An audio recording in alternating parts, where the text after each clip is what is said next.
Nous allons voir dans cette leçon les 11 étapes qui feront de votre stratégie web marketing un vrai succès. On voit ça tout de suite.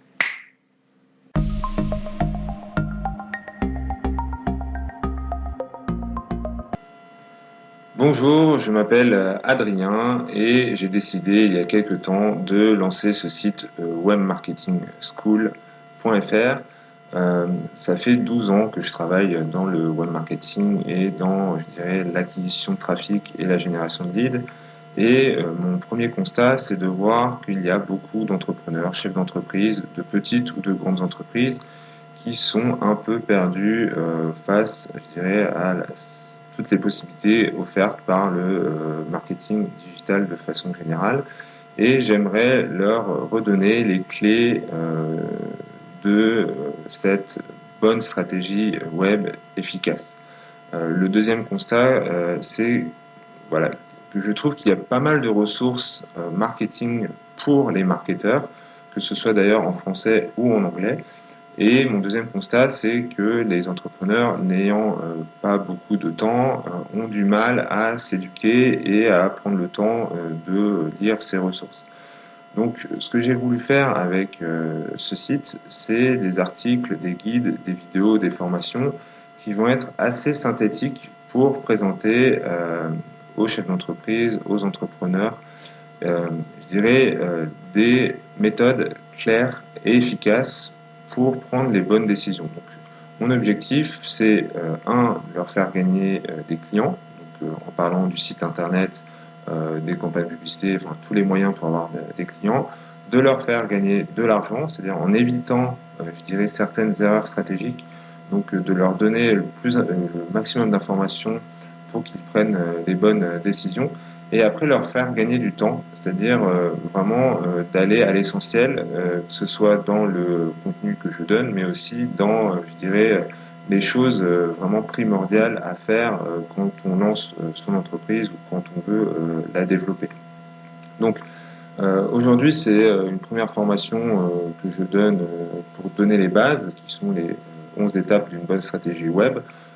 Je ne vais pas aller, je dirais, de façon exhaustive dans chacune des étapes. Je ferai une vidéo et un article pour aller plus loin dans chacune de ces étapes, mais je voulais, avec cette formation, donner les bases pour que voilà, vous voyez à peu près le schéma global d'une bonne stratégie web.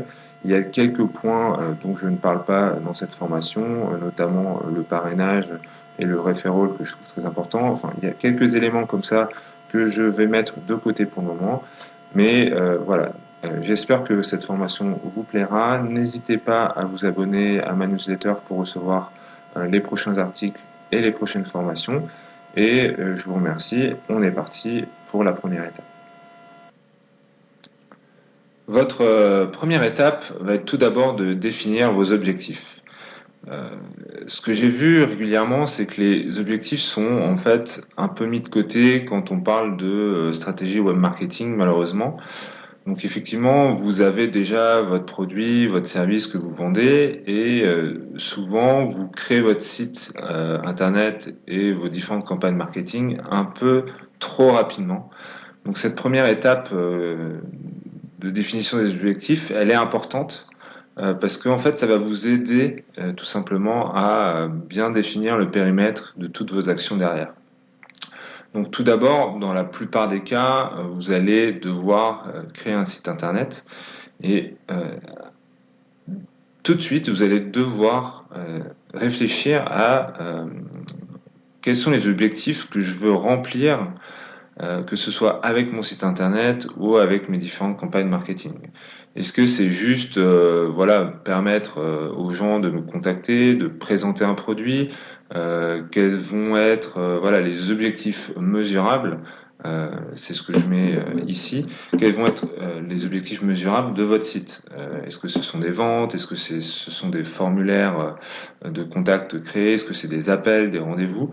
Voilà, donc définissez ce que vous voulez faire, que ce soit avec votre site ou avec votre présence online de façon générale.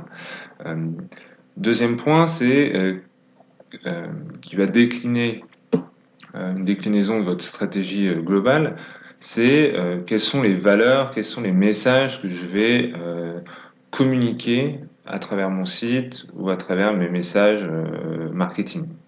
Et dernièrement, quel est le ROI en fait que vous cherchez à atteindre? Parce que j'ai vu beaucoup d'entreprises voilà, dépenser sans forcément avoir un objectif de retour sur investissement. Donc voilà, jusqu'à quel niveau voulez-vous aller en termes d'investissement? Qu'est-ce qu'un coût par lead acceptable, non acceptable, maximum, optimal, etc.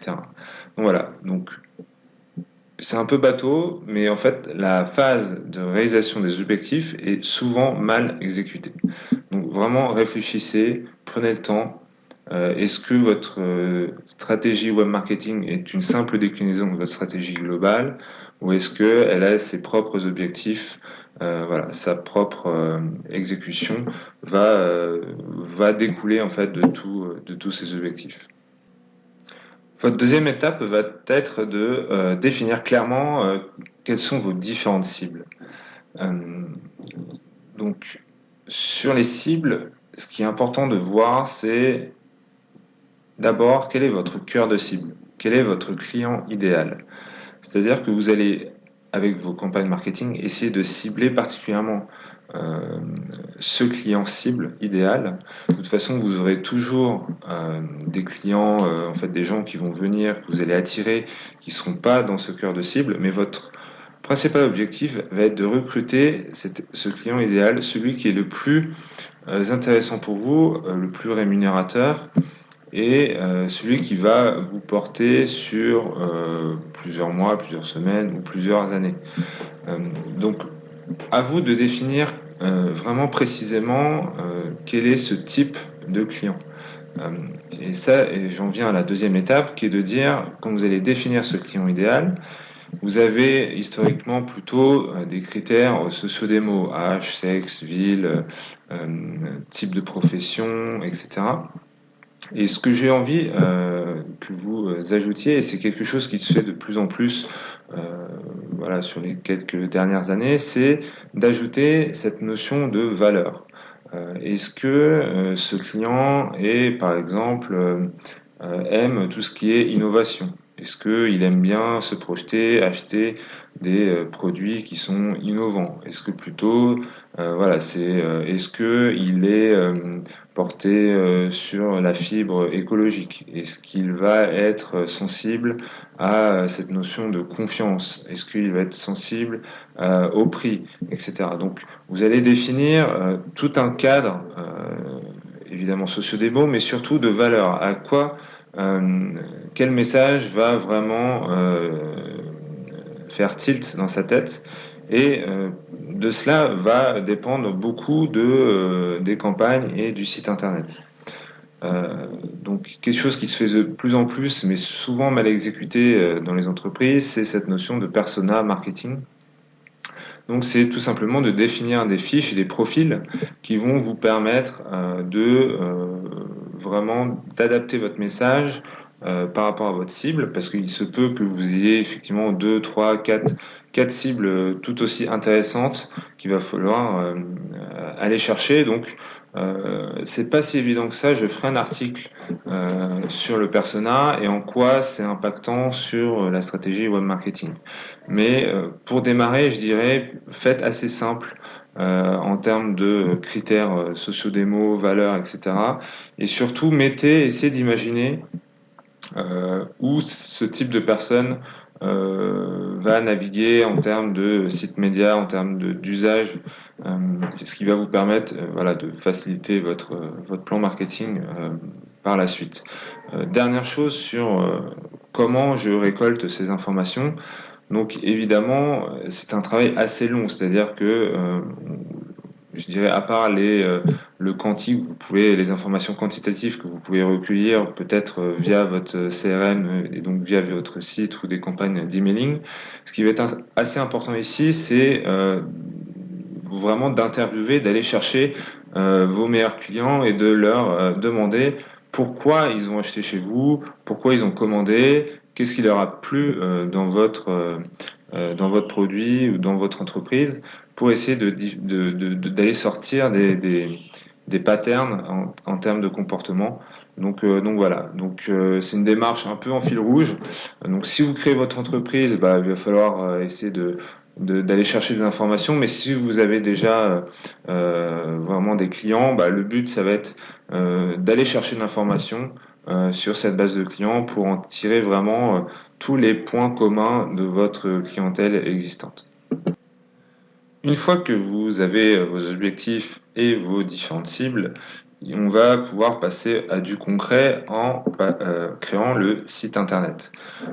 Donc je pars du principe que vous ne l'avez pas encore. Si vous l'avez, vous êtes peut-être dans une phase de refonte du site. La première chose, évidemment, par rapport aux deux premières étapes, ça va être justement de déterminer, encore une fois, les objectifs du site internet et en quoi ça impacte le site internet. Nombre de pages, langue du site internet par rapport à vos cibles, par rapport aux objectifs que je me suis fixé, quelles va être vraiment les différentes sections de mon site et par rapport à la cible que j'ai déterminée, quels vont être les points d'attention que je vais devoir mettre dans mon site internet. Et donc la première chose qui découle de ça, c'est le choix de l'outil.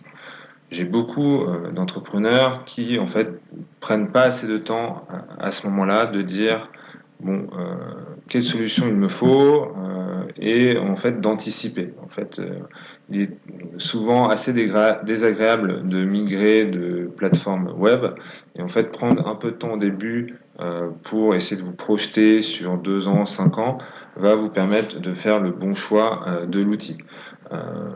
Je vais faire un article là-dessus très bientôt, mais ce que vous devez faire attention, c'est à quel degré d'autonomie vous voulez être par rapport au site internet. Je pense qu'il est très important que vous puissiez vous-même faire quelques changements ou des gens de votre équipe.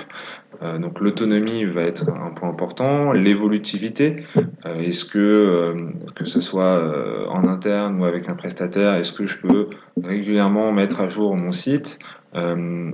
Quelle est la vitesse? Parce que selon l'outil, la vitesse de chargement va être un peu différente. Le prix, évidemment. Donc, je vous ferai en fait un article assez précis là-dessus. Moi, je suis un assez fervent. J'aime beaucoup en fait WordPress parce que en fait pour un large panel d'entreprises, pas toutes, mais pour un large panel, c'est un bon outil qui va en fait qui est plutôt bon dans tous les critères que je viens d'évoquer: l'autonomie, l'évolutivité, la vitesse et le prix.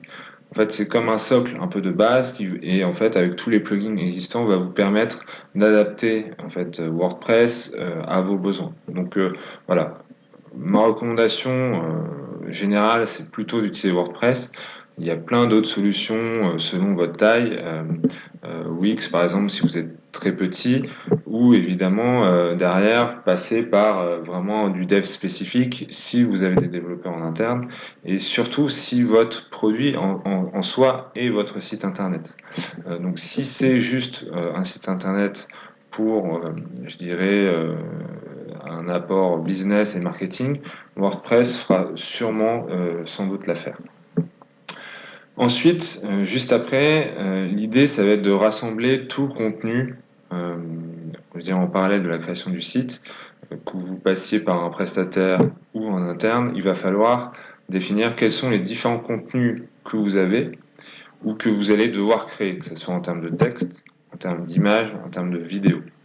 Donc voilà, essayez de vous projeter et dire quel contenu je vais vouloir mettre sur mon site internet par rapport à quelle cible. On en revient toujours aux 2 premières étapes.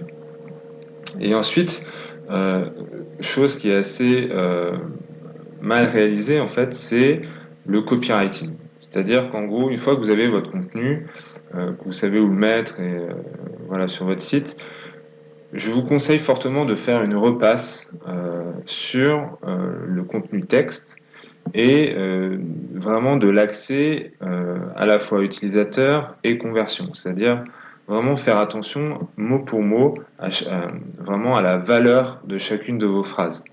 Quel est l'objectif de cette phrase? Est-ce que c'est de descendre dans la page? Est-ce que c'est pour avoir un call to action? Enfin, quelle est l'action ou le message que je veux donner avec cette phrase? Souvent, dans les petites entreprises, je vais essayer de mettre le plus de contenu possible, et souvent, plus c'est simple, plus c'est efficace. Donc voilà, donc le copywriting, pareil, je ferai un article là-dessus, comment bien utiliser le copywriting au niveau du site internet, au niveau des campagnes publicitaires. Mais voilà, c'est une phase assez importante. Je le souligne ici parce que voilà, c'est souvent mal exécuté et c'est assez puissant en fait. Le changement d'un ou deux mots sur une page peut avoir beaucoup d'impact. Donc voilà, passer du temps dessus. Voilà, si vous avez déjà un site internet et que vous êtes en train de le refondre, chose que vous pouvez faire, c'est aussi lancer des petits A/B tests pour voir l'impact d'une phrase par rapport à l'autre. Mais ça, je pourrais en reparler dans une autre vidéo. Voilà. La quatrième étape que je recommande à ce moment-là, c'est d'installer votre CRM et votre outil d'emailing. En fait, je considère encore aujourd'hui que votre asset le plus important dans votre entreprise, mis à part quelques cas particuliers, va être votre base de clients, de prospects, donc votre CRM, c'est-à-dire que vous allez capitaliser à la fois sur le volume et sur la qualité de vos contacts, de votre CRM, et qui va être en fait utile pour plein de choses, que ce soit au niveau du ciblage, que ce soit au niveau business tout simplement, et surtout par l'emailing qui va être votre canal numéro 1 pour aller attaquer cette base. Donc ce qui est assez bizarre en fait dans les entreprises avec lesquelles je discute, c'est vraiment la sélection de l'outil CRM de base. En fait, je vois qu'il y a pas mal d'erreurs à ce moment-là, et donc de la même façon, un peu comme les étapes précédentes, passez du temps à regarder quel va être le meilleur outil pour vous au niveau du CRM et de l'emailing. Alors pourquoi je combine les deux? Parce que souvent, ce qui va être, je dirais, impactant dans votre CRM et de votre emailing, c'est leur capacité à communiquer entre eux. Et c'est pour ça qu'il y a beaucoup plus d'outils CRM qui proposent un service d'emailing. Alors effectivement, il peut être des fois judicieux de choisir le bon outil CRM, puis ensuite le bon outil emailing, puis de créer une passerelle entre les deux. Mais je dirais qu'il y a quand même pas mal d'outils qui font les deux et qui le font plutôt bien. Donc je ferai un article pareil ou une vidéo sur mes outils préférés. Mais voilà, globalement, ce qui va être important dans votre CRM, ça va être la simplicité, la synergie possible avec d'autres outils, donc l'emailing en tête, et puis l'évolutivité. C'est-à-dire que j'ai pas mal d'entrepreneurs qui disent bon bah je vais prendre cet outil parce que bon il est fait plutôt pour les petites structures. Et en fait le problème se pose ensuite de comment quand je grandis je fais pour changer d'outil. Donc je dis pas de prendre le meilleur CRM du marché au début, mais faites attention à ce caractère d'évolutivité à horizon, je dirais 3 à 5 ans. Voilà. Et ensuite, sur l'aspect emailing, de la même façon, je dirais que sur l'emailing, de façon générale, il y a deux types d'outils sur le marché qui font deux choses un peu différentes. C'est-à-dire que vous allez avoir d'un côté les outils plutôt marketing, qui vont être liés au marketing automation ou à l'envoi de newsletters. De l'autre, il va y avoir plutôt les outils d'outbound, c'est-à-dire d'emailing sortant, qui là a un autre objectif, c'est plutôt de la prospection dure.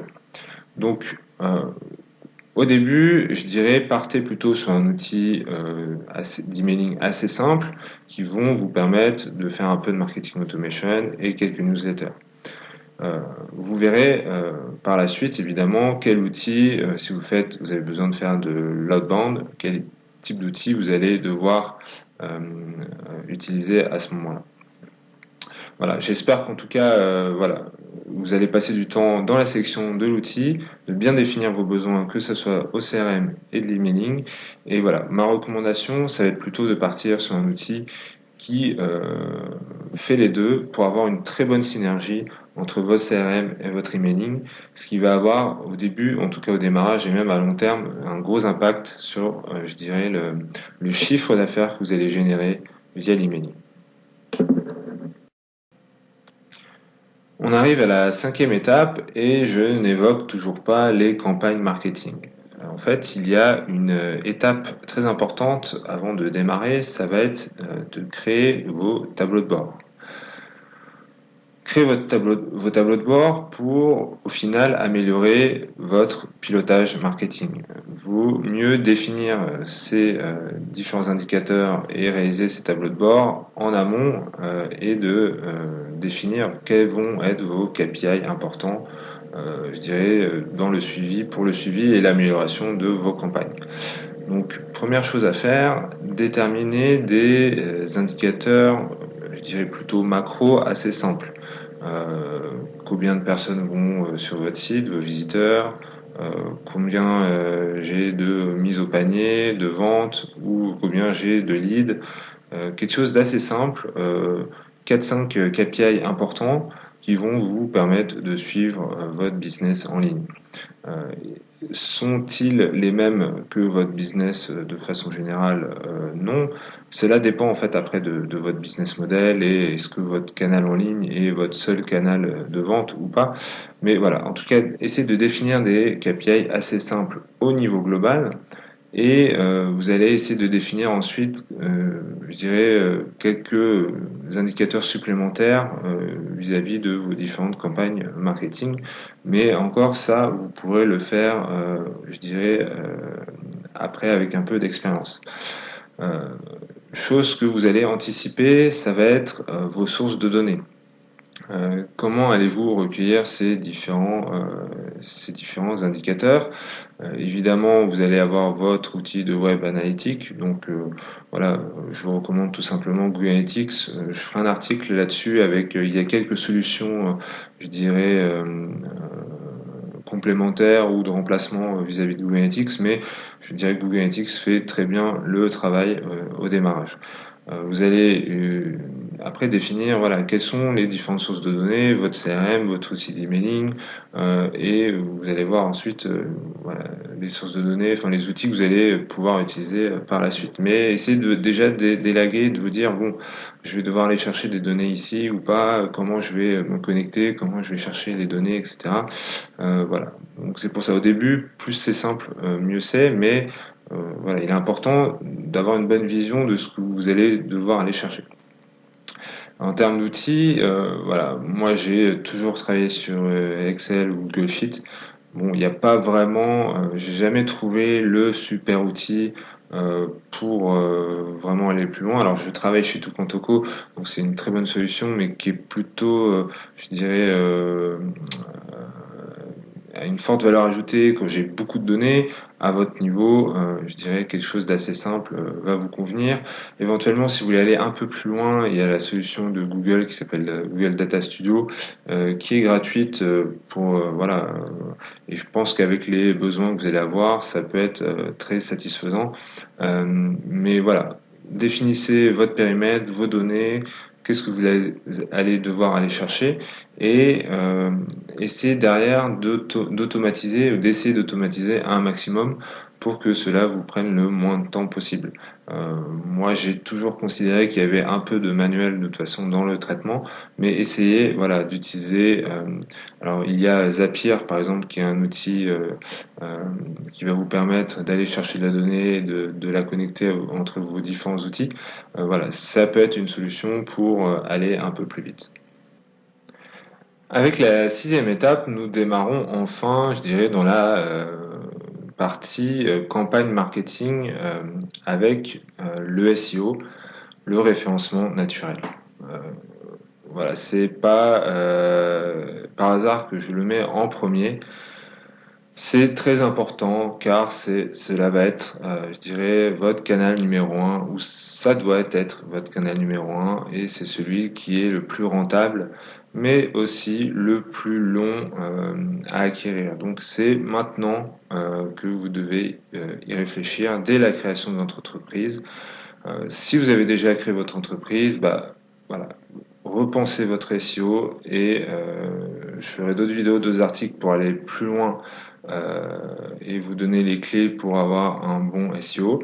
Mais je voulais, en tout cas dès aujourd'hui, vous donner quelques points essentiels. Première chose, quand vous venez de créer votre site internet, et j'en parlais un peu sur la partie site internet, c'est que selon en fait l'outil que vous allez utiliser, vous allez avoir plus ou moins de facilité à optimiser le SEO de votre site. La première chose qu'il faut faire, c'est vraiment vous débarrasser des points négatifs au niveau technique. Donc là, selon la solution que vous allez utiliser, voilà, vous allez avoir sur WordPress quelques plugins qui vont vous aider. Les nouvelles solutions CMS généralement sont plutôt bien construites là-dessus. Mais il va falloir, je dirais, soit vous éduquer un petit peu pour le faire vous-même, soit passer par un prestataire et mettre la main à la poche, même si ça va être assez faible. Mais le but est de vous prémunir des éventuelles pénalités à venir ou des problèmes au niveau notamment des langues. Si vous avez votre site en 2 voire 3 langues, voilà, il y a pas mal de points à faire attention. Donc voilà. Premièrement, essayez de voir les aspects techniques pour qu'au moins vous n'ayez pas de pénalité ou de problème de crawl de la part de Google. Deuxièmement, le contenu. Quelle que soit votre activité, même si vous pensez que en fait vous êtes dans une activité où il y a peu de contenu, vous allez devoir créer du contenu et vous en avez sûrement plein à créer en fait, quelle que soit votre activité. La question que vous devez vous poser, c'est comment je peux aider mon client. Mon client, je l'aide par le service ou le produit que je propose, mais comment, grâce au contenu que je vais réaliser, je vais pouvoir lui apporter une valeur supplémentaire. Donc vraiment essayer de penser client et en fait vous allez de là en fait imaginer tous les types de contenus que vous allez pouvoir créer, que ce soit des articles, des guides, des vidéos, voilà. Donc pensez comment en fait vous allez apporter de la vraie valeur à ce client et comment derrière vous allez diffuser en fait ce contenu.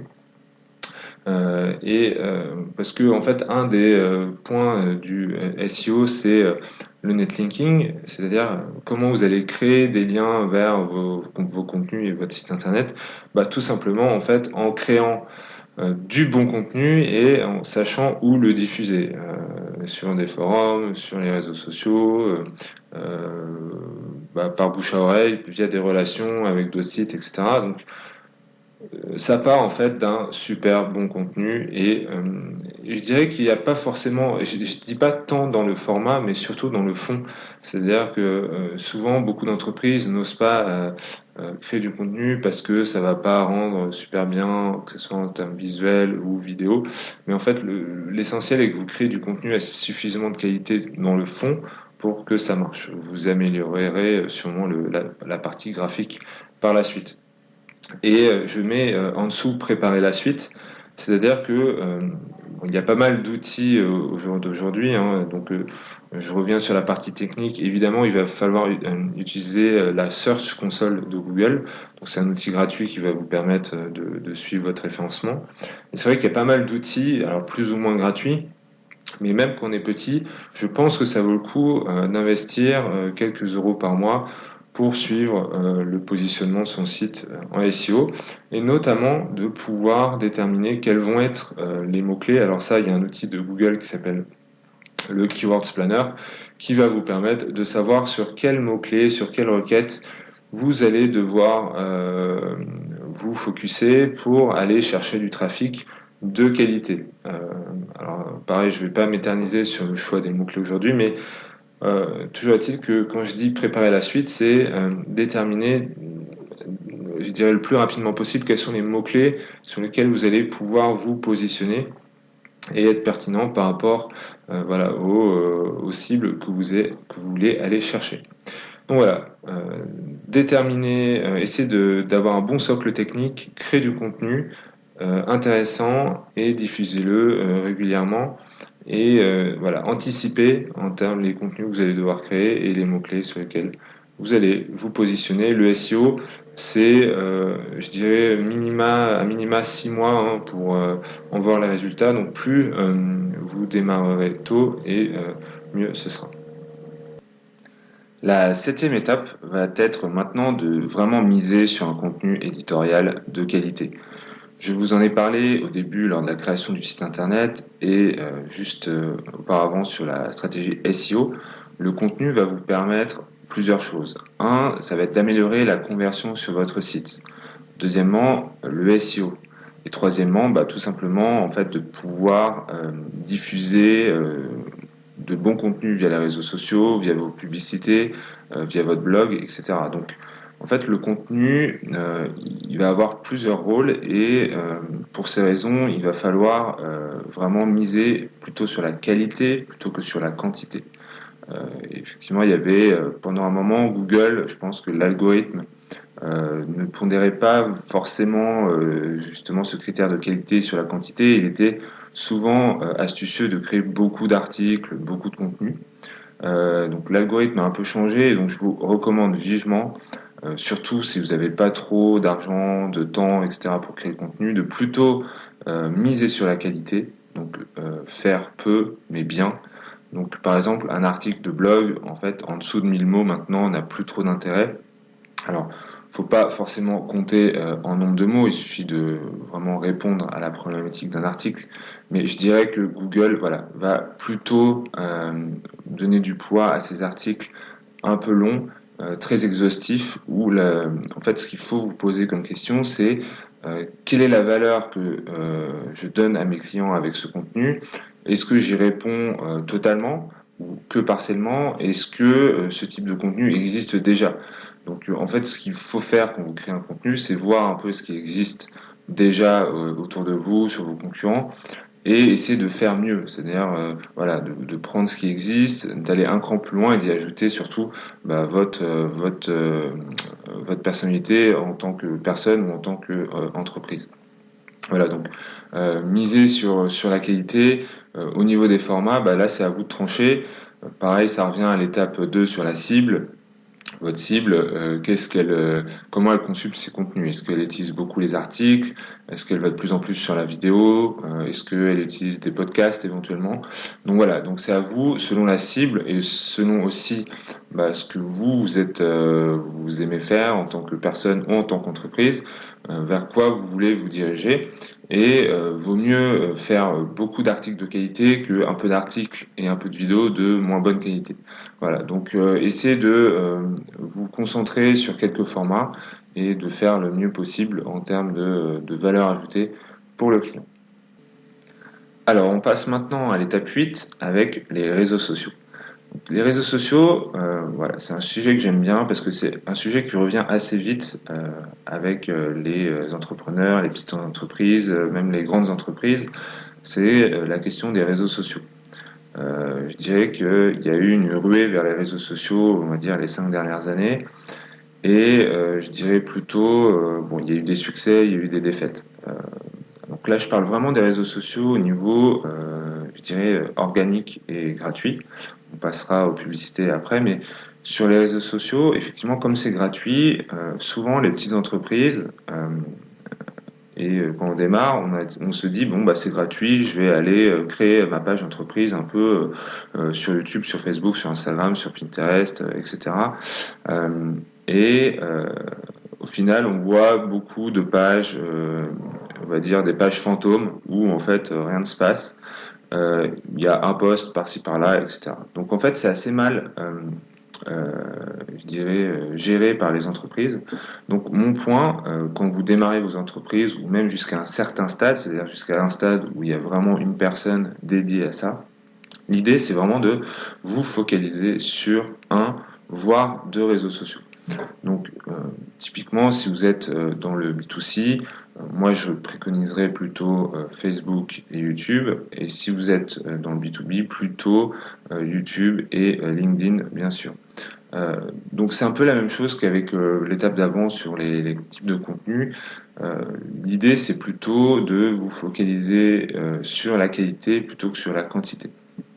Donc vous prenez les contenus que vous avez et vous y ajoutez une touche de prise de parole, que ce soit individuelle ou au niveau entreprise, et vous allez comme ça vraiment communiquer avec votre base de clients. En fait, les réseaux sociaux, faut pas que ça a souvent été pris comme une énième façon de balancer en fait ce qu'on fait, nos contenus, etc. Et je pense que au jour d'aujourd'hui, tous les réseaux sociaux migrent vers plutôt une communication vraiment, alors peut-être pas one-to-one, mais vraiment assez personnalisée avec ses clients et ses prospects. Du coup, par exemple, un exemple, c'est vraiment, je dirais, la forte apparition de la vidéo. Donc, en fait, vous allez communiquer à travers vous en tant que chef d'entreprise ou à travers vos employés vers vos clients et vers vos prospects, que ça soit via Facebook, YouTube ou LinkedIn. Mais en fait, la vraie question quand vous allez sur un réseau social, c'est qu'est-ce que je peux apporter comme valeur à mon client? Et souvent, en fait, le client à ce moment-là ou le prospect veut avoir une relation un peu plus forte, je dirais, avec l'entreprise, un peu plus personnelle, comme un peu en fait ce qui peut se passer sur Instagram avec les personnalités, etc. Donc c'est un canal différent qui va pas vers forcément une décision d'achat, mais plutôt sur un aspect relationnel avec, je dirais, l'entreprise de façon générale. Donc c'est pour ça qu'en fait, si vous êtes trop éparpillé, vous n'allez pas remplir ce job à 100%, et donc vaut mieux vous concentrer sur le canal ou les deux canaux où en fait vos prospects savent où vous trouver, quoi. Donc voilà, donc pensez toujours au client, comment je vais lui apporter de la valeur, et en fait vous allez voir que c'est pas du tout le même type de contenu que la personne recherche. Voilà, donc tout ce qui va être plutôt les aspects euh, derrière le rideau, qu'est-ce qui se passe, je dirais, dans l'entreprise, comment sont construits les produits, des interviews des personnes qui travaillent, éventuellement vous pouvez ajouter de temps en temps des contenus purement marketing et je dirais de vente, mais en fait plus de la moitié de votre contenu doit être dédié à, je dirais, qu'est-ce que je peux apporter de plus dans la relation que j'ai avec mon client ou mes prospects. Nous passons maintenant à l'étape 9 qui va être d'optimiser le taux de conversion de votre site internet. En effet, avant d'amener plus de trafic sur votre site, vous allez essayer de gagner quelques points de taux de conversion sur votre site actuel. Donc si vous venez de créer votre entreprise, effectivement, vous aurez peu de trafic. Alors à voir si vous pouvez le faire dès à présent ou pas. Mais effectivement, si vous êtes déjà un site depuis quelques temps, vous allez pouvoir capitaliser sur ces données. Donc, si vous avez bien installé Google Analytics ou si d'ailleurs vous avez un autre outil, vous allez vous concentrer sur quelques métriques de votre site, que ce soit au niveau des pages, des articles, des formulaires, des produits. Enfin, vous allez essayer de recueillir un maximum d'informations sur ce qui se passe sur votre site. Les mots-clés, pareil. Donc, je reviens pareil à l'étape 2, vos clients. Donc, où les clients achètent-ils, sur quel type de page, quel type de page est dans le chemin de conversion, enfin voilà, de votre client. Donc il y a pas mal d'indicateurs à aller chercher. Et ce que vous allez essayer de faire, c'est vraiment d'optimiser chaque étape du funnel de votre client sur Internet. Et donc vous allez pouvoir améliorer je sais pas, des choses comme les articles, le copywriting, les mots-clés donc de votre site, de vos différentes pages, des fois, je dirais la place, la taille ou les couleurs des boutons sur votre site. Donc pour faire cela, je vous parlais évidemment de votre outil Analytics, donc Google Analytics, et derrière vous allez vouloir utiliser un outil qu'on appelle d'A/B testing.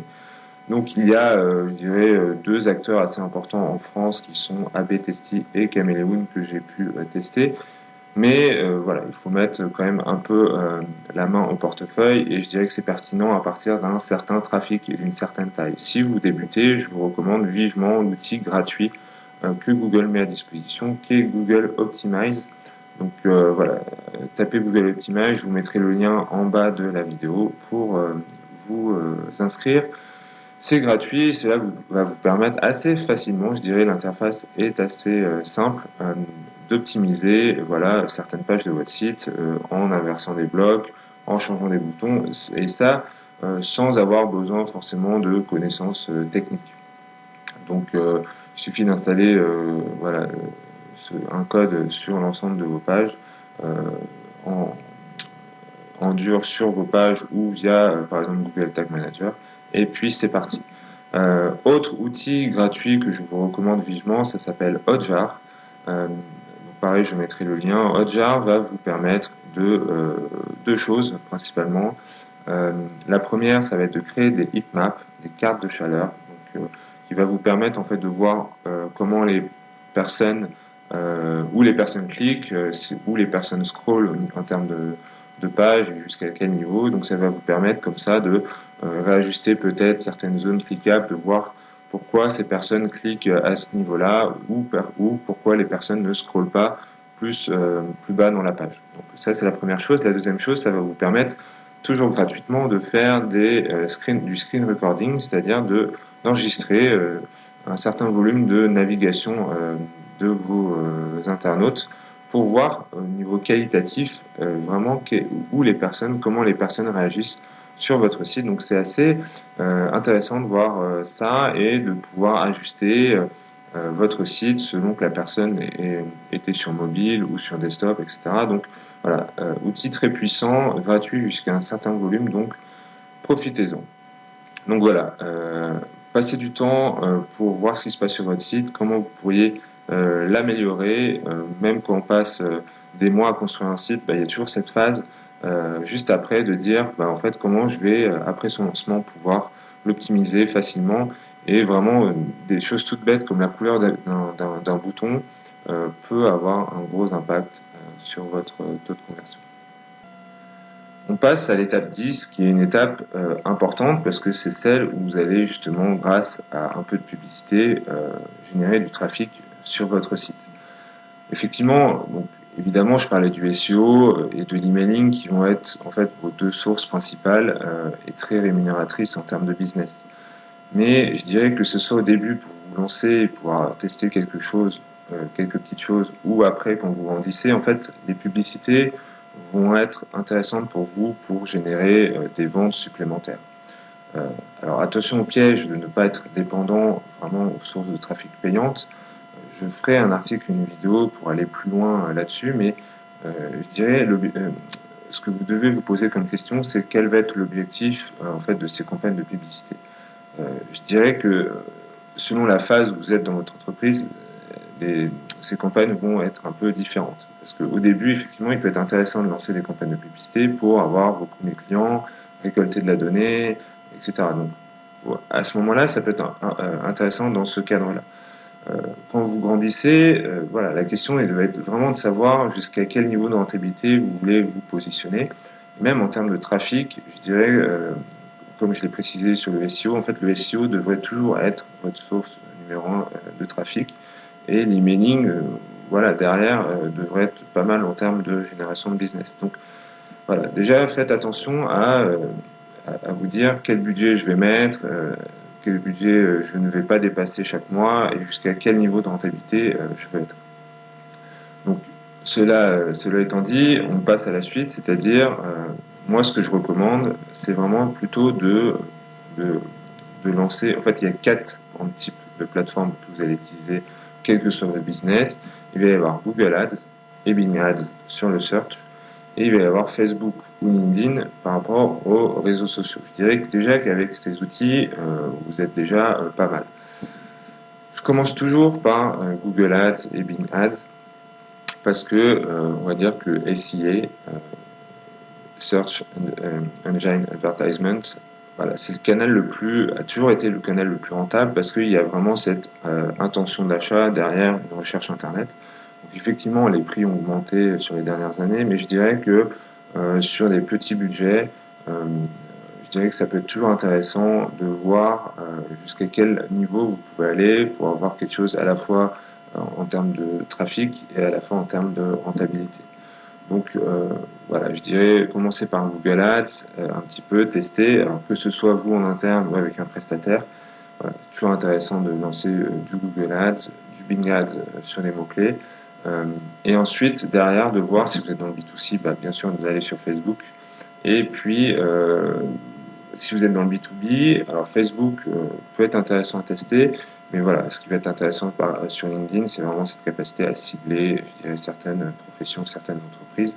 Alors attention, le billet d'entrée sur LinkedIn est assez cher, mais ça peut valoir le coup de tester quelques centaines d'euros sur cette plateforme. Toujours est-il que quelle que soit la plateforme que vous allez choisir, la première chose à faire, ça va être de poser vraiment de paramétrer Google Analytics et de poser des pixels liés à cette plateforme sur votre site pour vraiment avoir le plus de données possible, que ce soit pour mesurer, je dirais, les ventes ou les formulaires sur votre site, mais aussi de pouvoir utiliser le retargeting. Donc, je dirais que ce soit sur Google, Facebook ou LinkedIn, ces plateformes vous proposent de faire du retargeting, c'est-à-dire de cibler les gens qui sont venus sur votre site ou même de recibler des gens qui sont dans votre base CRM. Donc, je dirais, c'est vraiment très intéressant de pouvoir utiliser ces plateformes de façon autonome, sans budget minimum, et de pouvoir faire un peu de retargeting. Donc, je ferai pareil une vidéo là-dessus pour que vous vous lanciez sur retargeting.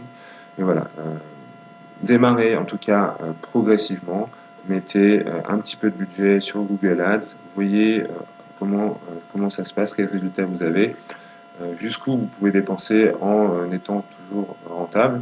Et puis voilà, une fois que vous avez gagné en expérience sur cette plateforme, que vous avez en quelque sorte atteint un palier, bah, changer de plateforme et tester Bing Ads, voire LinkedIn ou Facebook selon votre business.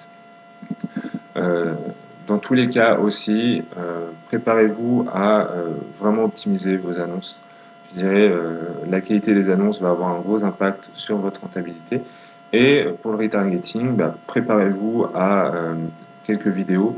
Quel type de vidéo vous voulez utiliser pour le retargeting, quel type de visuel, d'image vous allez vouloir utiliser. Donc préparez ce type de contenu pour avoir, je dirais, des annonces vraiment performantes. Voilà, je crois que j'ai tout dit. Attention, voilà, encore une fois, au piège de la dépendance, mais je dirais que des campagnes publicitaires bien paramétrées vont vraiment vous permettre de gagner en volume et d'avoir des clients qui ne vous auraient pas trouvé forcément, je dirais, par le SEO ou par le bouche à oreille, par exemple. Démarrer progressivement et après se posera la question, effectivement, soit de passer par, si vous le faites seul, va se poser la question assez vite de savoir si vous passez par un prestataire, une agence ou si vous voulez recruter quelqu'un. Mais ça, de la même façon, je vous ferai une vidéo et un article à ce sujet. On passe à la dernière étape, l'étape 11, qui va être en fait de analyser, d'optimiser et puis de recommencer.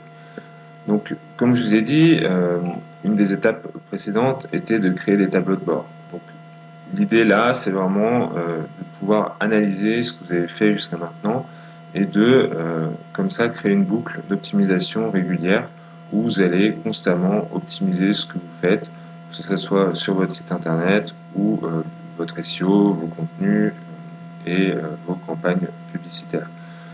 L'idée va être continuellement de vous challenger ou de challenger votre prestataire pour vraiment continuellement changer ce que vous faites et vous remettre en question. Notamment, je parle au niveau publicitaire, il y a toujours cette, je dirais, cette valeur ajoutée à, je dirais, mettre à jour vos annonces régulièrement. Je dirais, que ce soit Google, Facebook ou LinkedIn, ils n'aiment pas trop, je dirais, les annonces qui restent comme ça en fil rouge, sans changement, et donc de toute façon, vos utilisateurs aussi. Donc il y a une prime à, je dirais, la fraîcheur dans les annonces que vous faites. Et de toute façon, voilà, votre site doit vivre Je ne parle pas uniquement du blog, mais aussi des pages. Donc, modifiez vos pages, créez du contenu supplémentaire et comme ça, recommencer régulièrement. La dernière idée que je voulais vous donner, c'est aussi de prendre quelques risques. Je dirais qu'il y a toujours des sites médias, des nouveaux outils où vos utilisateurs potentiellement vont se rendre et il peut être intéressant comme ça d'aller toujours tester, d'être avant-gardiste en termes de web et de pouvoir vraiment dénicher vraiment les petits endroits où vos clients peuvent être et de tester pareil au niveau publicitaire, que ce soit sur Google, Facebook ou LinkedIn, de tester les différents produits qui sortent sur la plateforme.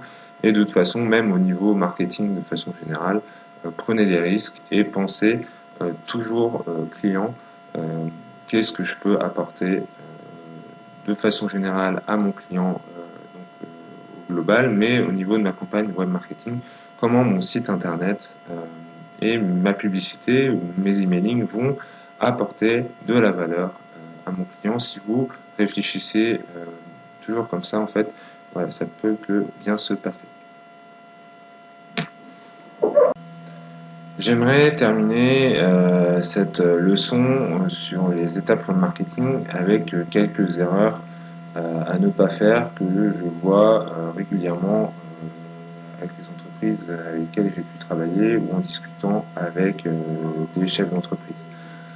La première, c'est de tout miser sur le marketing et notamment sur, je dirais, l'aspect distribution du marketing. Je dirais que même des bonnes publicités et un bon marketing ne rattrapera pas un mauvais produit. Donc je dirais que la première force du marketing, c'est de reposer sur un service et un produit de qualité.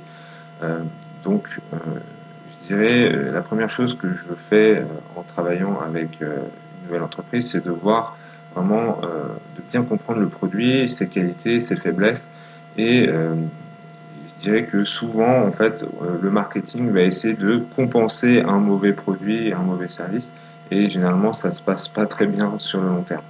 Donc voilà, je dirais le web marketing, je dirais, ça va être une déclinaison d'un bon marketing, et je dirais des fois, il faut se poser les bonnes questions sur le produit ou le service avant de démarrer, je dirais, de mettre de l'argent sur le web marketing.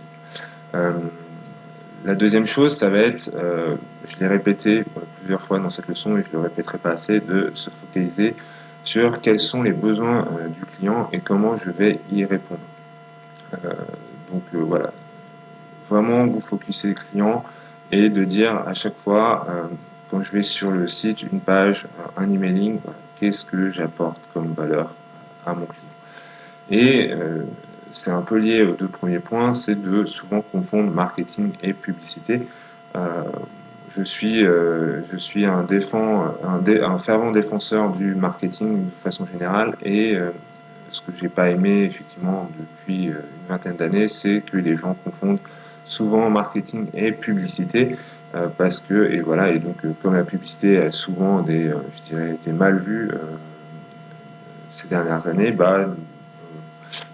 par conséquent, le marketing est assez mal vu là-dessus. Donc, vraiment, ne pas confondre publicité et marketing. La publicité vraiment est un petit pan en fait du marketing, et c'est pour ça que j'aime bien réfléchir au niveau global sur le web marketing. Donc, que ce soit au niveau du produit, des clients, et de vraiment de faire le lien entre tout ça.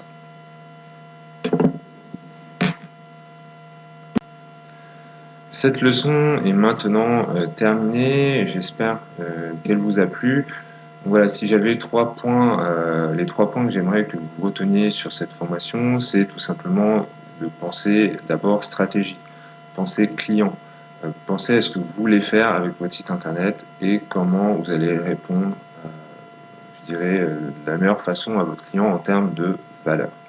La deuxième, ça va être de bien construire un socle de données, que ce soit au niveau de vos campagnes, de votre site. Quels outils vous allez pouvoir utiliser pour recueillir le maximum de données et les suivre correctement pour pouvoir continuellement optimiser vos campagnes. La troisième, ça va être de miser sur le contenu éditorial de façon générale sur votre site, que ce soit au niveau du copywriting, du choix des mots que vous utilisez, des articles de blog, des vidéos, des images. Voilà, miser sur un contenu de qualité qui va vous permettre à la fois de gagner des positions en SEO et d'être performant dans, je dirais, la communication que vous avez avec vos clients. Maintenant, ce que j'aimerais de votre part, c'est que vous me disiez si cette formation vous a plu, quel type d'autres formations vous voudriez avoir à l'avenir. J'ai déjà quelques sujets, mais si vous pouvez me dire euh, bah, ce que vous aimeriez en priorité. Donc pour cela, vous pouvez m'envoyer un email. Donc mon email c'est adrien@webmarketing-school.fr. Voilà, vous pouvez m'envoyer un message via mon site internet webmarketing-school.fr. Merci beaucoup et à bientôt.